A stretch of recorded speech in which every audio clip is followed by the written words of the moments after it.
প্রবৃত্তিকে আপনি কিভাবে দেখেন, মানে রাজনৈতিক নেতাদের এই যে পরিবর্তনটা যে দরকার, সেই প্রবৃত্তিটাও তো আমাদের কাছে দৃশ্যমান হতে হবে, যে সবাই পজিটিভলি সেটা চায়, কিন্তু কেউ যদি আসলে সবকিছুকে রাজনৈতিকরণ করে ফেলে, প্রতিটি পক্ষ যদি আরেকটা পক্ষকে ডিফেম করার একটা টার্গেট নিয়ে কাজ করে, তখন কি আমরা সেটা পাবো কিনা? আমরা যে আপনি সংগঠনের প্রতিষ্ঠানের কথা বললেন, জাস্ট একটা রেফারেন্স আকারে আমি বলতে চাইছি, প্রতিষ্ঠানের কথা বলেন, নিশ্চয়ই প্রতিষ্ঠানগুলোর গণতান্ত্রিকরণ খুবই গুরুত্বপূর্ণ, স্ট্রেনথেন করা প্রত্যেকটা প্রতিষ্ঠানকে খুবই গুরুত্বপূর্ণ, কিন্তু আমরা তো পাশে মায়ানমারও দেখেছি যেরকম পরিবর্তন আসলো এবং সেখানে গুরুত্বপূর্ণ প্রতিষ্ঠানগুলোতে নিয়োগের ক্ষেত্রে কমিটি করে দেওয়া হলো, কিন্তু এমনও হয়েছে যে একটি সামান্য ন্যায়পাল নিয়োগকে কেন্দ্র করে কোর্টে পর্যন্ত চলে গেছে মামলা, যে কারণ যারা আছে তারা সবাই তাদের এজেন্ডা বাস্তবায়ন করতে চাইছে, একজন মানুষকে কেউই গ্রহণ করছে না। তো এরকম যে সৃষ্টি হবে না এবং সবকিছু লকড হয়ে যাবে না, সেটা আমরা কি করে নিশ্চিত হব? দেখুন,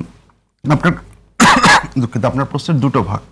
একটা হচ্ছে যে মানে প্রতিষ্ঠানগুলোকে যদি আমি তৈরি করি, তাহলে আমরা আমাদের পলিটিক্যাল লিডারদের যদি ক্যারেক্টারে চেঞ্জ না হয়, তাহলে আসলে হচ্ছে কি প্রতিষ্ঠানগুলো কাজ করবে কিনা, এবং দুই হচ্ছে প্রতিষ্ঠান তৈরি করতে যে আমরা নতুন ধরনের ঝামেলা তৈরি করবো কিনা।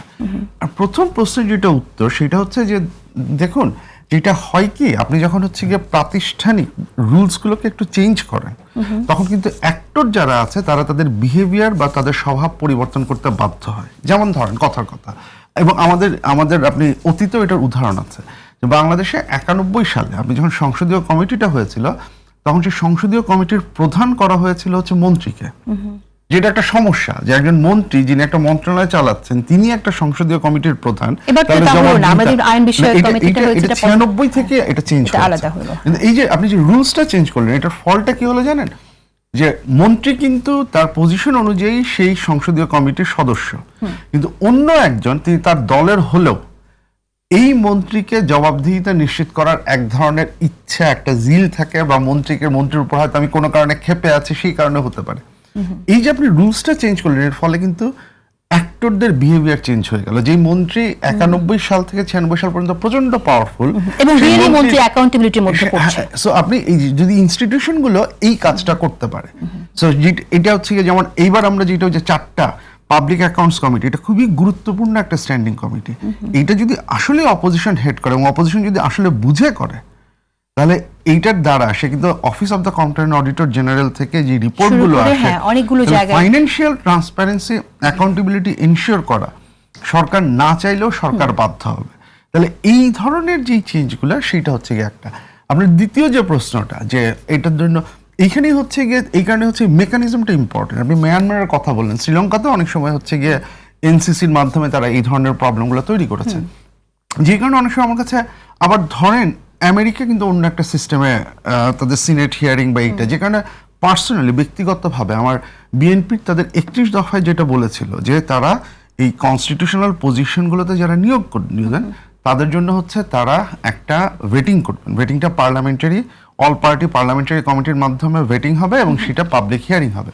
এখন ধরুন, কথার কথা, যে মাননীয় প্রধানমন্ত্রী বা কেউ একজন প্রধানমন্ত্রী একজন খুব বাজে লোককে, দুদকে বা হিউম্যান রাইটস কমিশনের চেয়ারম্যান হিসেবে নিয়োগ দিয়ে দিল।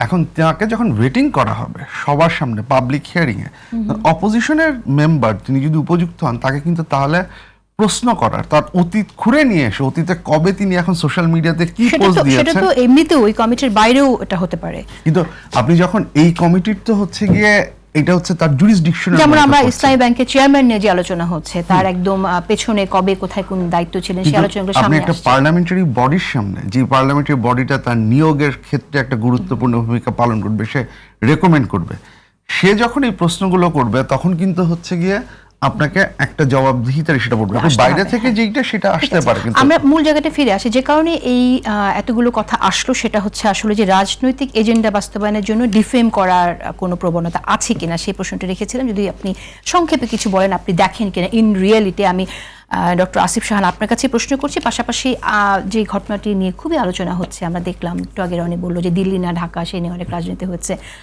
পাশের দেশের সাথে সরকার, বর্তমান সরকার এক ধরনের ওয়ার্কিং রিলেশনশিপ রাখার ক্ষেত্রে তারা চেষ্টা করছে বলে আমরা যতদূর টের পাই, বুঝতে পারি। ডক্টর জাহিদুর রহমান সেখানে গেলেন একটা অনুষ্ঠানে অংশগ্রহণ করার জন্য, RM অ্যাসোসিয়েশনে, কিন্তু তাকে ফিরে আসতে হলো। এই যে তাকে হেনস্থার শিকার হতে হলো, এটা আপনার কাছে, আপনি কিভাবে দেখছেন বিষয়টিকে?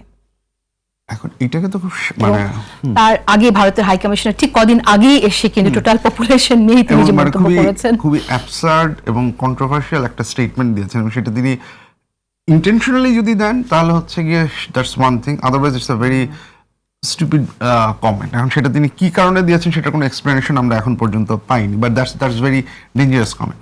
বাট যেটা হচ্ছে আমি এইটা তো কোনোভাবেই গ্রহণযোগ্য কোনো ব্যাপার হতে পারে না। আমরা যেটা জেনেছি যে বাংলাদেশ হাই কমিশন থেকে তো একটা কূটনৈতিক নোট পাঠানো হয়েছে।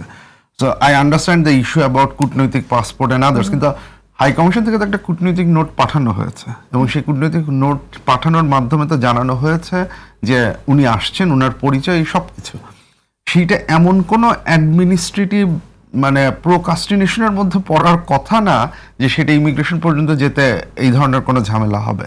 সো এইটাকে ইন্টেনশনালি না করার হচ্ছে গিয়ে কোনো ধরনের চিন্তা করাটা এখন পর্যন্ত আমি কোনো কারণ দেখছি না যে এটা ইন্টেনশনালি করা হচ্ছে। And what he really liked the way the advisor reacted to it.